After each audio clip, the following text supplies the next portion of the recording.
कर रहा हूँ Mohammad Bilal from technical and informative platform. जैसा कि आप जानते हैं मेरे चैनल का नाम है टेक्निकल एंड इन्फॉर्मेटिव। तो आपको मेरे यूट्यूब चैनल पे जो कुछ भी मिलेगा वो या तो इन्फॉर्मेटिव होगा, नॉलेजेबल होगा, या वो टेक्निकल होगा। तो आज हम कुछ टेक्निकल चीज़ों पे बात करते हैं। आज मेरा जो फील्ड ऑफ वर्क है वो है HVAC, यानी कि heat ventilation and air condition. तो HVAC के लिए आज मैं बहुत हेल्पफुल ऐप लेकर आया हूँ। HVAC फील्ड के अंदर बहुत से लोग जानते हैं जो इस फील्ड से मुंसलिक हैं कि HVAC के अंदर हम लोग रूम का साइज़ या कोल्ड स्टोर रूम का साइज़ या कोल्ड स्टोरेज का साइज़ या ब्लास्ट फ्रीज़र का साइज़, इसको लोग लोकल जगह पे मुख्तलिफ़ नामों से पुकारते हैं, इसलिए मैंने सबका नाम लिया है। को हम लोग उसका साइज़ और उसका टन्स और किलोवाट को कैलकुलेट करते हैं। तो उसके लिए एक मैंने बहुत अच्छी ऐप फाइंड की है। तो मेरा तो मुझे लगा कि मेरे बहुत से दोस्तों को इसकी हेल्प चाहिए होगी, उनको इसकी ज़रूरत होगी, तो मैं सबसे शेयर करना चाहता हूँ। तो जैसा कि आप देख रहे हैं कि स्क्रीन पे आपको इस टाइम वो ऐप नज़र आ रही है। तो शुरू करते हैं वीडियो को, और शुरू करने से पहले मेरी तमाम दोस्तों से रिक्वेस्ट है कि प्लीज़ चैनल को लाइक, शेयर और सब्सक्राइब ज़रूर कीजिएगा और बेल आइकन पे क्लिक कीजिएगा, ताकि मैं आपके लिए आए दिन इस तरह की नई वीडियोस लाता रहूं और आपके और अपने इल्म में इजाफ़ा करता रहूं। चलें वीडियो को शुरू करते हैं। सबसे पहले हम लोग इसकी सेटिंग में जाएंगे, और सेटिंग में जैसा कि आप देख रहे हैं यहाँ पे हमारे पास टेम्परेचर है, और टेम्परेचर हम लोग किस में लेंगे, सेल्सियस में, फ़ारेनहाइट में और केल्विन में। नॉर्मली यहाँ पे चलता है सेल्सियस में, हम उसी में लेंगे। उसके बाद जो हमने उसके जो इनडोर और आउटडोर यूनिट है उसकी कैपेसिटी लेनी है, वो किलोवाट में है, BTU में है, टन में है, हॉर्स पावर में है, किस में है, तो हम लोग टन में लेते हैं। उसके बाद डिस्टेंस कितना है, लार्ज है, स्मॉल है, और अगर उसके जो पैरामीटर्स हैं, मेजरमेंट्स हैं, वो किस में है, इंचज़ में है या फिट में है, तो हम लोग स्मॉल लेंगे इंचज़ में और लार्ज लेंगे फुट में। वेट लेंगे किलोग्राम में, और ये होगी हमारी सेटिंग। ये हर जगह के लिहाज से मुख्तलिफ होती है।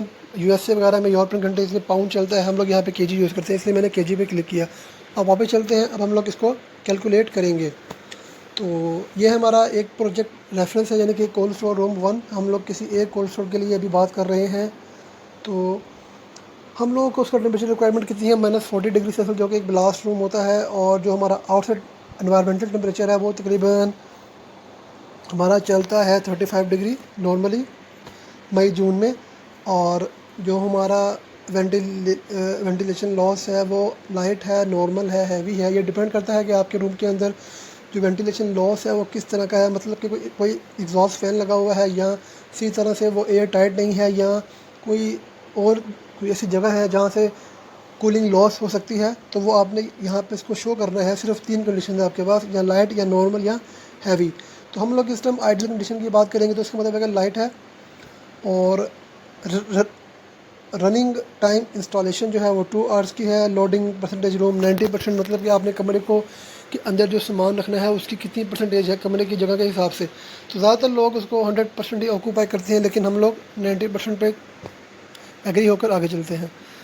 तो अब हम लोग बात करेंगे कि हमारा जो कमरा है, जो ब्लास्ट रूम है या जो कोल्ड स्टोर रूम है, उसका जो साइज़ है वो क्या है। तो हम लोगों ने ऑलरेडी मैंने सेटिंग की हुई है। लेंथ 10 फीट है, विथ 10 फीट है, और जो हाइट है वो 7 फीट है। ये एक आइडियल कंडीशंस है। नॉर्मली ज़्यादातर कोल्ड स्टोर इसी साइज़ के होते हैं, नॉर्मली, सबकी बात नहीं कर रहा। उसके बाद हमारे पास 2 तरह की इंसुलेशन मटेरियल्स हैं, यानी कि जो आप लोगों ने दीवारों में इंसुलेशन की फिलिंग करनी है वो 2 तरह की होती है। पॉलीस्टीरीन है और पॉलीयूरीथीन है। तो यह ज़्यादातर लोग इधर पॉलीस्टीरीन भी यूज़ करते हैं और पॉलीयूरीथेन भी यूज़ करते हैं। तो आप डिपेंड करता है कि आप क्या यूज़ कर रहे हैं। उसके बाद उसकी मोटाई कितनी है, मतलब कि जो आपने फिलिंग करनी है, कोई फोम है या कोई थर्माकोल शीट है या कोई पॉलीस्टीरीन है या जो भी है, उसकी जो थिकनेस है वो 2 इंच है, 3 इंच है, 5 इंच है। नॉर्मली मिनिमम 3 इंच होती है, लेकिन हम लोग इसको 4 इंच करेंगे, ताकि हमारा जो हीट लॉस है वो बिल्कुल कम हो। अच्छा, इसके बाद जब हम लोग दीवारों को, साइड वॉल्स को और सीलिंग को इंसुलेट करेंगे, तो उसके साथ साथ हम लोगों को अपनी फ्लोर को भी इंसुलेट करना होगा, और उसकी भी थिकनेस 3 इंच काफ़ी है, क्योंकि फ्लोर से हीट ट्रांसफ़र बहुत कम होता है, क्योंकि नीचे ज़मीन होती है और धूप की जो सन लाइट होती है वो वहाँ पे नहीं पड़ती, इसलिए वहाँ से हीट लॉस बहुत कम होता है, इसलिए ये 3 इंच काफ़ी है। आगे चलते हैं हम लोग कि हमारे जो कोल्ड स्टोर के अंदर है उधर किस तरह के हॉट हीट लॉसेस हैं हमारे पास, यानी कि जो हमारे पास कोई लाइट यूज़ हो रही है, कोई फ़ैन यूज़ हो रहे हैं, उनके वाट क्या है, उनकी कैपेसिटी क्या है और वो कितनी देर चल रहे हैं एक दिन के अंदर। तो वो मैंने लिखा हुआ है कि हमारे पास जो पंखे हैं वो 250 वाट्स के हैं। उसके बाद कितने लोग होंगे वहाँ पे, और इसके अलावा भी कोई हीट सोर्सेज हैं आपने वो भी बताने हैं। तो फ़िलहाल हमारे पास कोई हीट सोर्स नहीं है और अंदर पर्सन भी नहीं होंगे, कोल्ड स्टोर जो होगा वो खाली होगा, सिर्फ उसके अंदर सामान होगा। तो आगे चलते हैं। अच्छा, अब हम लोगों ने जो ब्लास्ट रूम के अंदर जो सामान रखना है वो गोश्त है, चिकन है, सब्ज़ी है, फ्रूट है, जो भी आपकी डेली यूज़ की प्रोडक्ट है, चाहे वो मीट के हवाले से हो या वेजिटेबल्स के हवाले से या फ्रूट के हवाले से, या अगर मैं मज़ीद डिटेल्स में जाऊँ तो कुछ लोग आइसक्रीम को स्टोर करते हैं, कुछ चिकन की पैटी को स्टोर करते हैं, कुछ लोग फ्राइज़ को स्टोर करते हैं, बहुत सी चीज़ें हैं।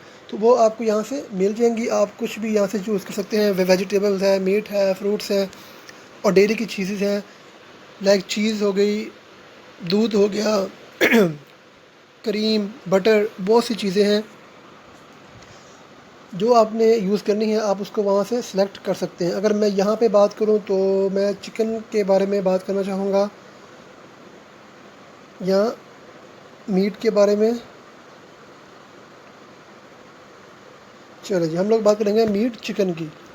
अच्छा, अब मेरी जो स्टोरेज क्वांटिटी है वो कितने केजी है, तो वो है कोई तकरीबन मेरी 500 केजी।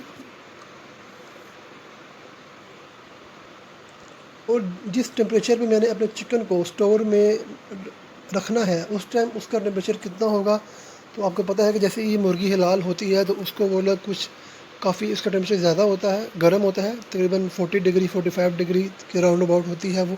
तो उसको वो लोग एक नॉर्मल पानी में डिप करते हैं जिसके बाद उसका टेम्परेचर नीचे आ जाता है। तो हम लोग अप्रोक्सीमेटली कोई 30 डिग्री रख देते हैं। वैसे होता है 25 डिग्री है या उससे भी ज़्यादा होता है, कम होता है, लेकिन आप 30 कंसिडर करो। और हमारा जो कूल डाउन का टाइम रिक्वायरमेंट है, मतलब कि हम लोगों ने अपने कोल्ड स्टोर को कितनी देर में ठंडा करना है, वो हमारा है 3 घंटे। अब हम इसको कैलकुलेट करेंगे तो आपके सामने रीडिंग आ चुकी है। हम लोगों को इस टाइप के स्टोर के लिए 6.2 टन्स का कोल्ड स्टोरेज यूनिट रिक्वायर्ड होगा। तो मैंने आपको मुकम्मल प्रैक्टिकल करके दिखाया है कि हम लोगों ने किसी भी स्टोर की रूम की कैलकुलेशंस कैसे फाइंड करनी है। मुझे उम्मीद है कि जो मेरे हीट वेंटिलेशन एयर कंडीशन के दोस्त हैं उनके लिए ये वीडियो बड़ी हेल्पफुल होगी। तो चैनल को लाइक शेयर सब्सक्राइब ज़रूर कीजिएगा। मैं आपके लिए ऐसी वीडियोस लाता रहूँगा ताकि आपके और मेरे नॉलेज में इजाफा होता रहे। अपनी दुआओं में याद रखिएगा। इस सॉफ्टवेयर का लिंक जो है वो मैं डिस्क्रिप्शन में दे दूँगा, या इसको आप प्ले स्टोर से भी डाउनलोड कर सकते हैं। ऐप का जो नाम है वो ऊपर आपके सामने आ रहा होगा, love group cold room calculator है ये। तो मुझे उम्मीद है कि सबको मेरी वीडियो पसंद आई होगी। अपने दोस्तों के साथ शेयर करें, उनको भी बताएं ताकि उनके भी इल्म में इजाफा हो। मुझे अपनी दुआओं में याद रखिएगा। अल्लाह हाफिज़।